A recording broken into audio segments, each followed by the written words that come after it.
গয়নাগাটি পরাচ্ছি তাই না? হ্যাঁ, পড়াও মা লক্ষ্মীকে। সুন্দর করে চুলটা পরিয়ে দাও। হ্যাঁ, ভালো করে বসিয়ে দাও চুলটা, ঠিক আছে মা? হ্যাঁ, আমার নারায়ণকে আমি মালা পরাচ্ছি। পড়াও। হ্যাঁ, মুটুকগুলো দিয়ে দাও। হ্যাঁ, পড়ে গেল মা। হ্যাঁ, সুন্দর করে দিয়ে দাও মুটুকগুলো। হ্যাঁ, এবার ওই শিলায় যারা আছে লক্ষ্মীনারায়ণ ওদেরকে পরিয়ে দাও। একটু বড় হও তখন তোমাকে শেখাবো কি করে ওদের জামা কাপড় চেঞ্জ করতে হয়। আজকে চেঞ্জ করতে হবে না, আজকে তো আমার শরীর ভালো না। আজকে তুমি ওদের গহনা পরিয়ে দাও, গপু ভাইদের জামা প্যান্ট চেঞ্জ করে দেবে আজকে, ঠিক আছে? হুম।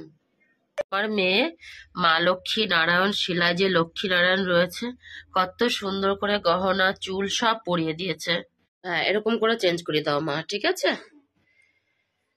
এই যে আমার মা জননী ওর গপু ভাইদের জামা প্যান্ট চেঞ্জ করছে, জামা প্যান্ট পাল্টিয়ে দিচ্ছে ওদেরকে, বাসি জামা কাপড় পুরো রেডি করে দিয়েছে বাবাদের।